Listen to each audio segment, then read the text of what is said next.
Hello बच्चों, मैं हूँ आपकी हिंदी टीचर अंजू मैडम और अंजू मैडम के क्लास में आप सभी बच्चों का हार्दिक स्वागत है।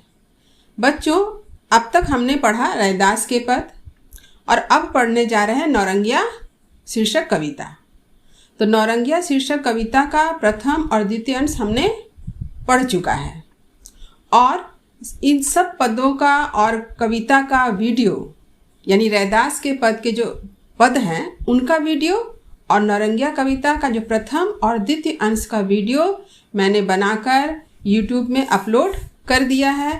उसका लिंक भी डिस्क्रिप्शन बॉक्स में दिया हुआ है। जिन बच्चों ने अभी तक इन वीडियो को नहीं देखा है वे लिंक खोल करके देख सकते हैं और पूरी बातों को, पूरे अर्थ को अच्छी तरह से समझ सकते हैं। तो चलिए शुरू करते हैं। आज का यह पाठ नौरंगिया शीर्षक कविता है जिसका हम लोग तीसरा और चौथा अंश पढ़ेंगे। तो चलिए आरंभ करते हैं आज का पाठ। देखिए, तीसरा अंश इस प्रकार से है। जब देखो तब जागर पीटे, हार न माने काम घसीटे। जब तक जागे तब तक भागे, काम के पीछे काम के आगे। बिच्छू गोजर सांप मारती, सुनती रहती विविध भारती। बिल्कुल है लाठी सी सीधी, भोला चेहरा बोली मीठी। आंखों में जीवन के सपने, तैयारी त्योहार की है, नौरंगिया गंगा पार की है। तो यह कविता कैलाश गौतम के द्वारा लिखी गई है और कैलाश गौतम ने गंगा पार रहने वाले एक कृषक महिला जिसका नाम नौरंगिया है उसका वर्णन किया है। उसके जीवन को दर्शाया है कि उसका जीवन जो है कितना दयनीय है, कितना असहनीय है, कितने कष्टों और दुखों को पार करके वह नौरंगिया अपना जीवन यापन करती है। तो चलिए पहले कठिन शब्दों के अर्थ को देख लें, फिर हम लोग कविता के अर्थ को भी जानेंगे। तो बच्चों, आप अपने कॉपी में इन शब्दों को लिखें, कठिन शब्दों को और उसके अर्थ को भी। तो देखिए, तृतीय भाग कठिन शब्दों के अर्थ। पहला है जागर पीटे। जागर पीटे मतलब कठिन श्रम करना, बहुत मेहनत करना, बहुत ज़्यादा मेहनत करना। भागे मतलब दौड़ना। भागे का अर्थ होता है भागना, उसी अर्थ में है दौड़ना। विविध भारती। देखिए, विविध भारती क्या है? रेडियो स्टेशन से प्रसारित होने वाला एक कार्यक्रम है। रेडियो स्टेशन पर प्रसारित होने वाला एक कार्यक्रम है जिसमें गीतों का प्रसारण होता है। इसे आप लोग हमेशा याद रखिए क्योंकि अब तो कोई रेडियो सुनते नहीं हैं, अब तो मोबाइल का ज़माना आ गया है, इसलिए रेडियो स्टेशन आप लोगों के लिए एकदम नया विषय हो गया है। तो ये विविध भारती क्या है? रेडियो स्टेशन पर प्रसारित होने वाला कार्यक्रम है जिसमें सिर्फ गीत ही प्रसारित होते हैं। लाठी सी सीधी। लाठी सी सीधी का अर्थ होता है सीधा सरल, लेकिन इसके पीछे एक दूसरा अर्थ भी छिपा हुआ है जो मैंने यहाँ लिखा नहीं है, जो मैं अर्थ समझाते हुए आप लोगों को बतलाऊंगी। त्योहार मतलब पर्व।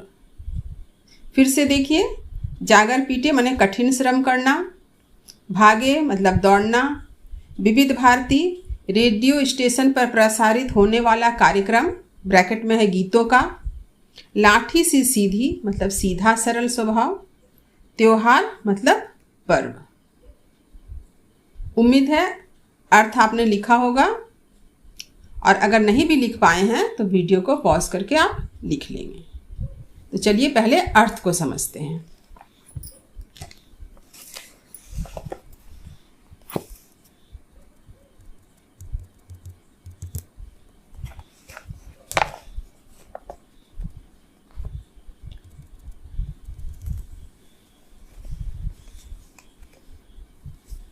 अर्थ इस तरह से है।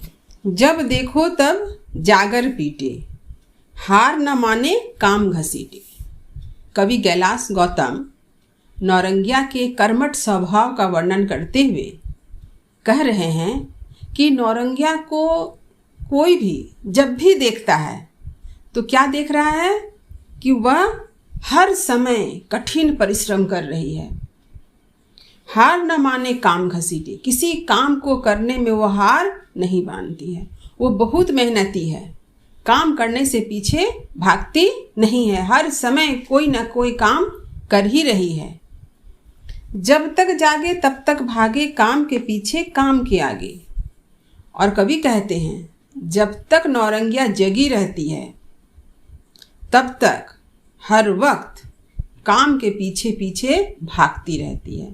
तो काम के पीछे भागना और काम के आगे भागने का अर्थ होता है हर समय काम करते रहना। क्योंकि नौरंगिया एक कृषक महिला है, उसके पास बहुत सारे ढेरों काम हैं, परंतु वह हर काम को करती रहती है, किसी काम को छोड़कर बैठती नहीं है। जब तक जगी रहती है तब तक वह अपने सारे कार्य को करने में व्यस्त रहती है। बिच्छू गोजर सांप मारती, सुनती रहती विविध भारती। यहाँ पर गांव के परिवेश का वर्णन किया गया है कि हम लोग गांव के परिवेश में क्या देखते हैं, बिच्छू निकलते हैं, गोजर है, सांप है। तो नौरंगिया क्या है, साहसी है, भयभीत नहीं होती है इन सारे जीवों को देखकर, बल्कि इन सारे जीवों को, सांप, बिच्छू, गोजर, सबको मारती है, उसे डर नहीं लगता है। तो इसके साथ ही साथ सुनती रहती विविध भारती, रेडियो पर गाना सुनते रहती है, जो प्रसारित होता है कहाँ से, विविध भारती स्टेशन से। एक कार्यक्रम है रेडियो स्टेशन का जहाँ से यह गीत प्रसारित होते रहते हैं और नौरंगिया उन गीतों को सुनकर आनंद लेती है। बिल्कुल है लाठी सी सीधी, भोला चेहरा बोली मीठी। कवि कहते हैं कि नौरंगिया का स्वभाव जो है लाठी की तरह सीधा और सरल है, लेकिन लाठी कहने का तात्पर्य यह है कि वह गलत लोगों के आचरण का जवाब वो लाठी की तरह देती है। यही लाठी से सीधी के पीछे अर्थ छिपा हुआ है। भोला चेहरा बोली मीठी, उसका चेहरा बड़ा भोला है और उसकी आवाज़ जो है बहुत मधुर है, मीठी है। आँखों में जीवन के सपने, तैयारी त्योहार की है। नौरंगिया जो है अपने आँखों में आने वाले समय का सपना देखती है, जैसे कोई त्योहार या पर्व का सपना देखता है। वह एक अच्छे भविष्य का सपना देखती है और इसी प्रकार वह अपना जीवन यापन करते रहती है। मेहनत के साथ जीवन यापन करना, खेतों में काम करना, बिच्छू गोजर सांप को मारना, साथ ही साथ गाने को सुनना, ये सारे चीज़ों के साथ उसका जीवन जुड़ा हुआ है। कवि कहते हैं नौरंगिया गंगा पार की है, कि ये नौरंगिया कहाँ की रहने वाली है, गंगा पार क्षेत्र की रहने वाली है, जिसको दियरा क्षेत्र भी कहा जाता है। तो ये है तीसरे अंश का अर्थ। अब देखिए चौथा अंश, जहाँ पर नौरंगिया के आर्थिक दयनीय स्थिति का वर्णन किया गया है कि उसकी आर्थिक स्थिति इतनी खराब है कि क्या कहें। कैलाश गौतम को उनके प्रति बहुत ही सहानुभूति प्रतीत होती है और वे इस बात को यहाँ पर उल्लेख करते हैं। ढहती भीत पुरानी साजन, पकी फसल तो खड़े महाजन। गिरवी गहना छुड़ा ना पाती, मन मसोस फिर रह जाती। कब तक आखिर कितना जूझे, कौन बताए किससे पूछे। जाने क्या क्या टूटा फूटा, लेकिन हंसना कभी न छूटा। पैरों में मंगनी की चप्पल, साड़ी नई उधार की है। नौरंगिया गंगा पार की है। अब बच्चों इसके कठिन शब्द के अर्थ को देखें। देखिए,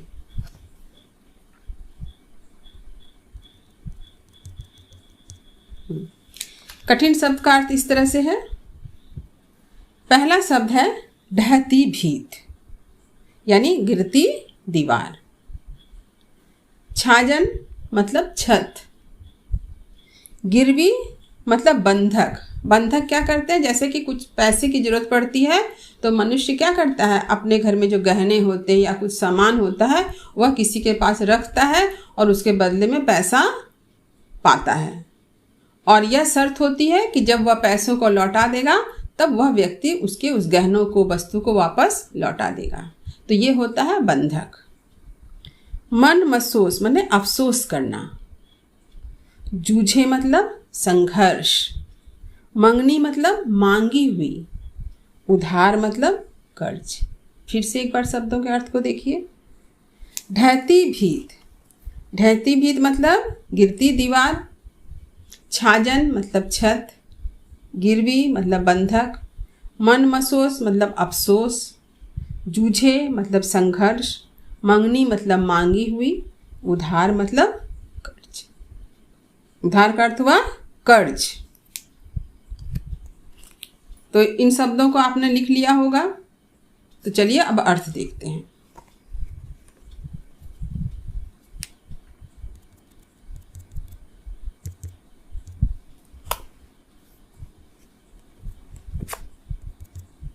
देखिए अर्थ इस तरह से है। यहाँ पर कैलाश गौतम ने नौरंगिया की आर्थिक दयनीय स्थिति का वर्णन करते हुए कहा है कि नौरंगिया जिस घर में रहती है उस घर की स्थिति कैसी है। ढहती भीत पुरानी छाजन, ढहती भीत पुरानी छाजन अर्थात नौरंगिया जिस घर में रहती है उस घर की दीवार गिर रही है। वो घर की दीवार मिट्टी की बनी हुई है, इसलिए क्या हो रहा है, बरसात में पानी लग जाने से वह घर दिन प्रतिदिन कमज़ोर होकर गिर जा रही है। पुरानी छाजन, उसके घर की छत भी जो है वो पुरानी हो चुकी है। पकी फसल तो खड़े महाजन, लेकिन वह अपने घर को ठीक नहीं करवा पा रही है, क्योंकि जब भी उसके खेत में फसल तैयार होते हैं तभी महाजन उपस्थित हो जाते हैं अपने रुपये वसूलने के लिए, और बदले में क्या करते हैं, उसके खेत के फसल को ले जाते हैं काट कर, और नौरंगिया के पास कुछ भी बचता नहीं है। गिरवी गहना छुड़ा न पाती, मन मसोस फिर रह जाती। नौरंगिया अपने गिरवी पड़े, अपने बंधक पड़े गहनों को भी छुड़ा नहीं पाती है, जो कभी उसने रुपये के लिए अपने गहनों को बंधक में रख दिया था। वे गहने भी आज तक बंधक में पड़े हुए हैं, क्योंकि उसके पास कभी पैसा आया ही नहीं, कभी उसके पास रुपया आया ही नहीं। इस कारण वो बार बार अफसोस करके रह जाती है, किंतु कुछ कर नहीं पाती है।